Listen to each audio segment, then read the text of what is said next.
You're listening to the Live Fit podcast with Glenn Johnson. Here, we'll talk about all things related to good health, fitness, food, fat loss, and the mind-body connection.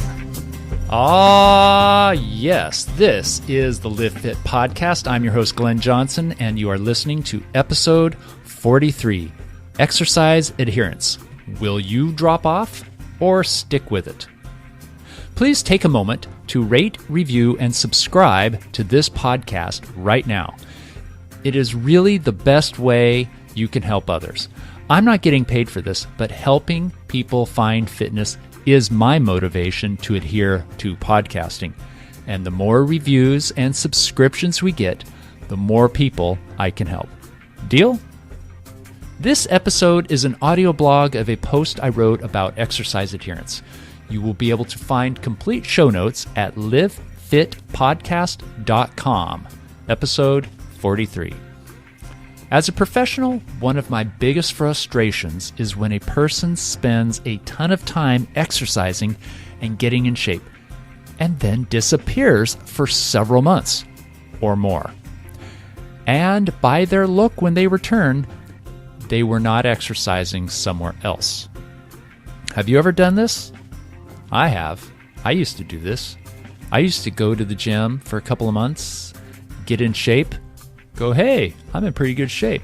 I can miss tomorrow. And tomorrow leads to 2 months. And then I'd get frustrated with myself and unhappy with my fitness and go back to the gym.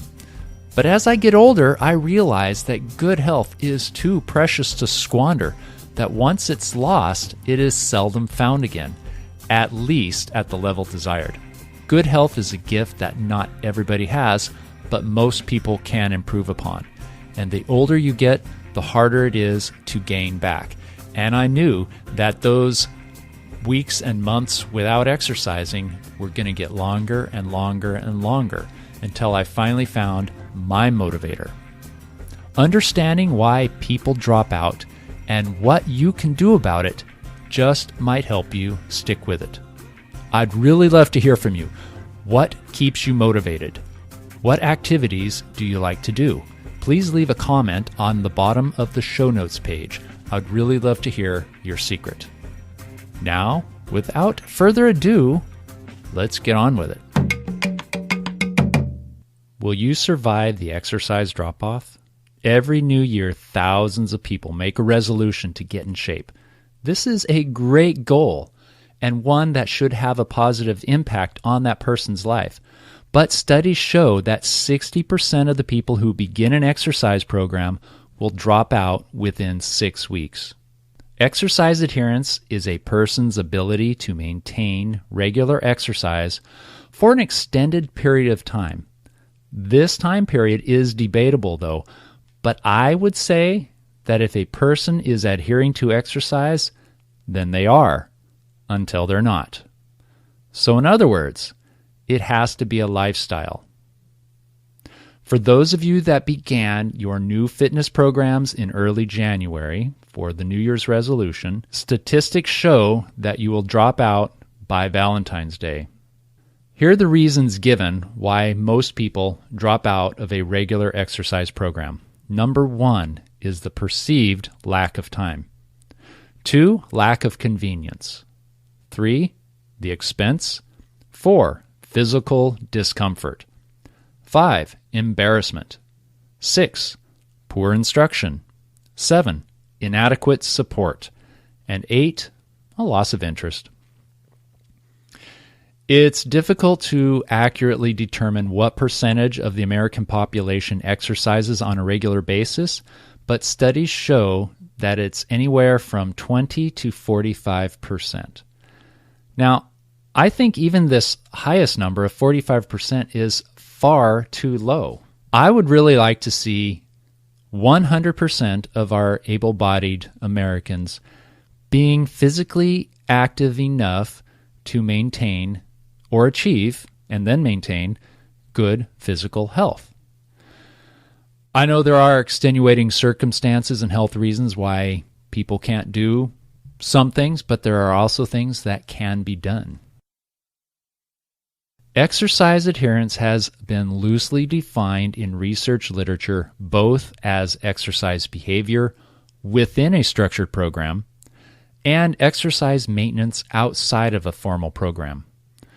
This definition and others are vague and they don't really include a time limitation, but most of the studies lasted 6 months or less. For adherence to be true, a person must exercise for more than 6 months because, as we all know, 6 months of exercise is not nearly enough to give a person a lifetime of fitness.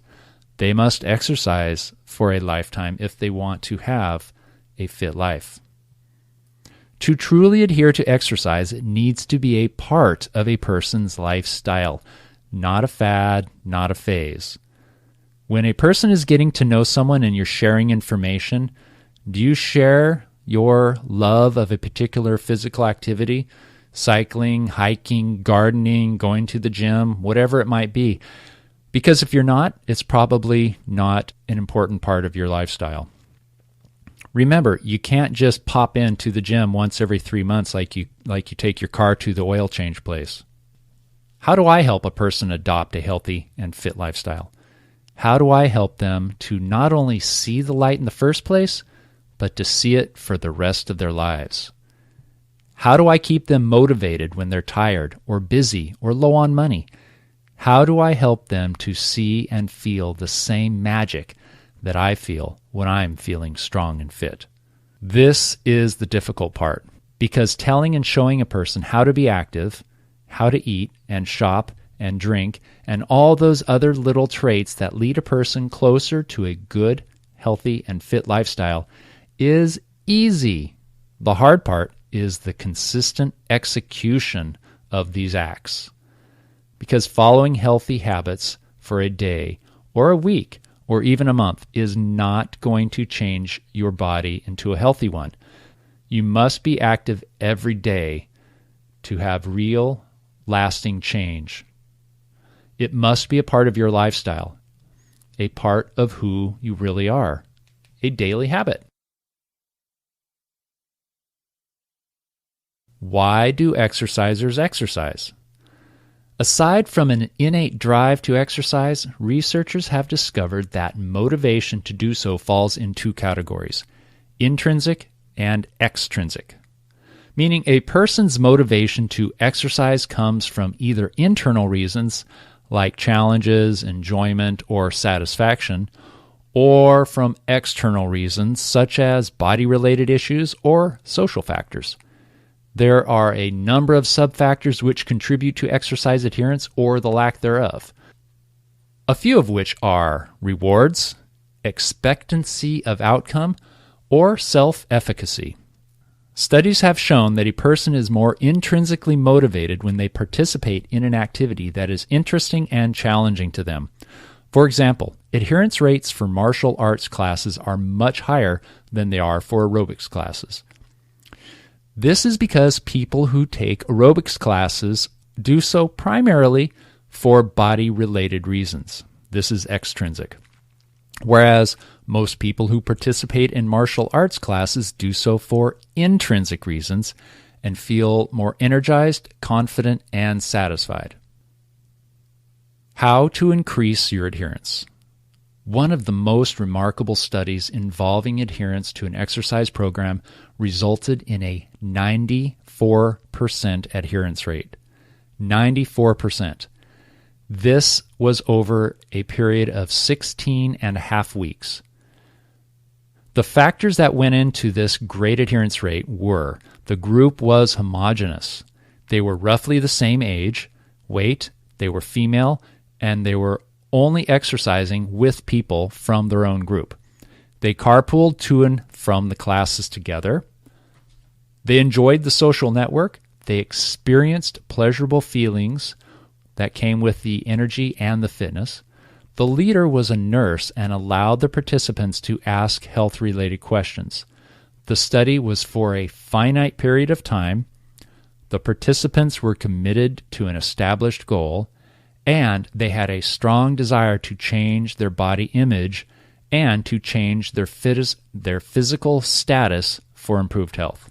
There's no telling how long this group would have stayed together had the study been open-ended, but it shows the possibility for improved adherence to a program if certain factors are in line, namely homogeneity.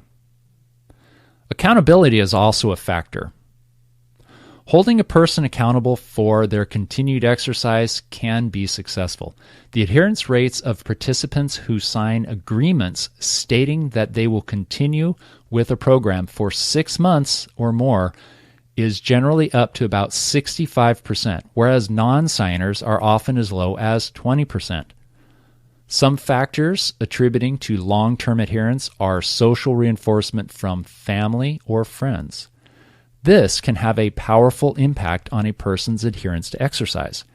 If a person's family and or friends are giving them encouragement and support, their chance of adopting exercise as a lifestyle is far greater.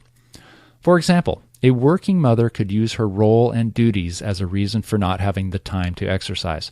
But if her family or friends offer to help do certain tasks, such as picking up the child from daycare or reminding her that her health will benefit her child, this will make it much easier for her to take time out of her schedule for her own health improvement. An accountability partner may help also. Making lifestyle changes by yourself is not easy.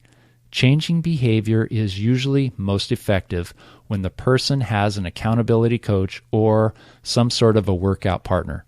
This coach or partner could be a friend, relative, spouse, a personal trainer, or a health coach. Your personal health coach can be anyone that can see you and your obstacles, someone that can give you realistic solutions and who can motivate you to push on when the going gets rough. Your partner will be the person who is on your side, but also who is not afraid to tell you that you're goofing off. A good coach cares about your success and can help you plan and organize your goals so you can achieve your success. One reason some people drop out of programs is because they were never really committed to it in the first place, or that their expectations were too high and they were disappointed. This phenomenon is called false hope syndrome. People are not likely to meet unrealistic expectations of exercise, and repeated attempts will often result in self-blame, guilt, and frustration. Does that sound familiar, you dieters? In 2001, a study done by Sears found that the participants predicted that they would be more satisfied at a later point in the program, but in fact, they were not. They were actually less satisfied. The most likely reason for this is that they did not revise their predictions, even given the experience of past failures. This goes on to show that it is so important to plan your goals properly, to set good stepping goals to lead you to your main goal, and to evaluate every couple of months to make sure you're making progress and moving appropriately in the right direction. And also to pat yourself on the back when you have these little wins, when you have successes, when you take steps in the right direction towards succeeding at your goal. Another major motivator is pleasure or pain, or rewards and punishment. Let's look at rewards first. Suitable rewards should be given at first to encourage intrinsic motivation. Most people begin for extrinsic reasons, but can shift over to intrinsic with time. Sometimes the recognition of doing well is enough. Sometimes they get recognition from others. Sometimes just the feeling of good health and energy is enough of a motivator to continue on, which can shift your extrinsic into intrinsic. Now, none of those fancy words really matter, except knowing that the motivation comes from within or without. Rewards are very useful in the beginning. That's key. And then as a person starts enjoying what they're doing and finding rewards for the activity itself, then they don't need external rewards. Pain or punishment is also a decent motivator. For example, making sure you're not the last one in a marathon is a pretty good motivator. That would be a type of pain or maybe even a punishment. It might also be embarrassing. What about how you will feel when you're in poor health, when you weigh a lot, or when you have trouble walking upstairs?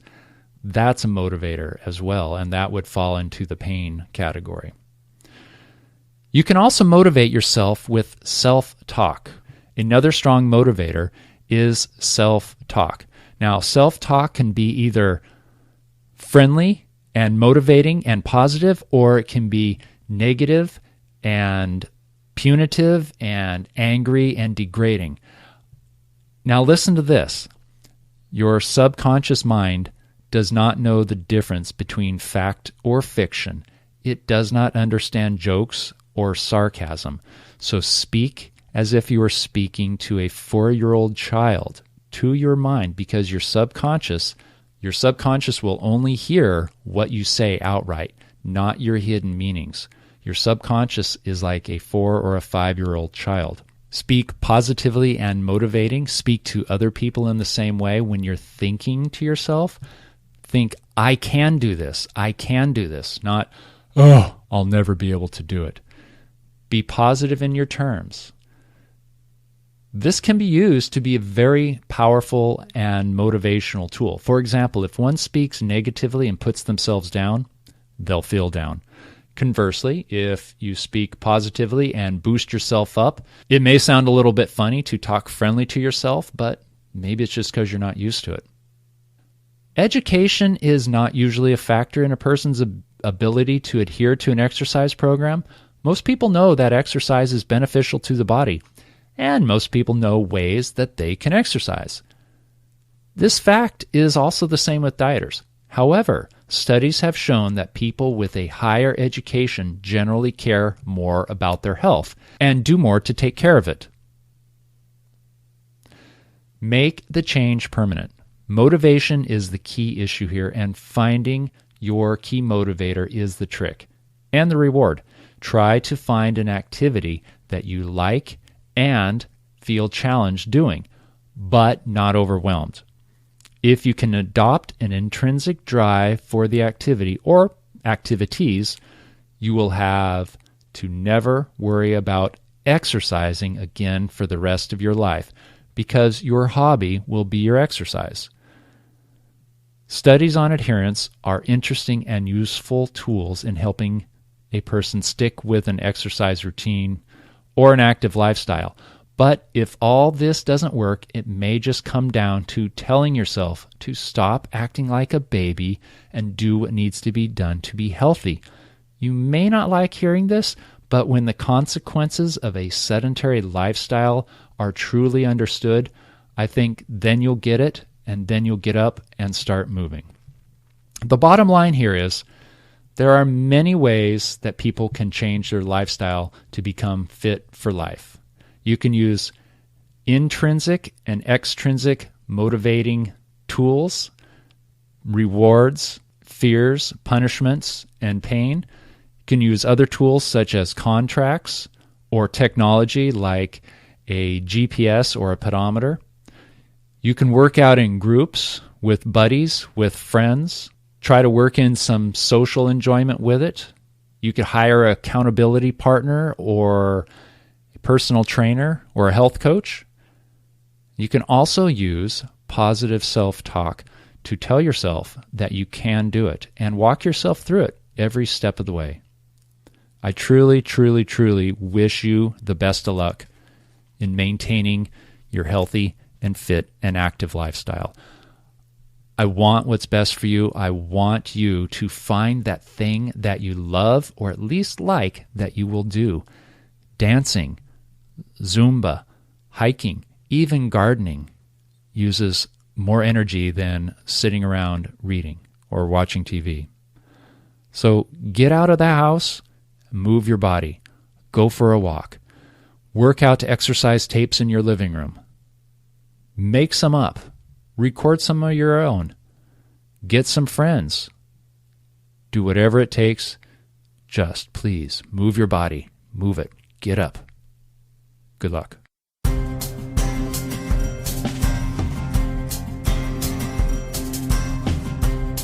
Thank you for listening to this episode of the Live Fit podcast. Please keep those reviews coming in iTunes and Stitcher Radio. You can subscribe, read show notes, articles, resources, and learn more about weight management programs at livefitpodcast.com. Once again, thanks for listening, and always remember to live fit.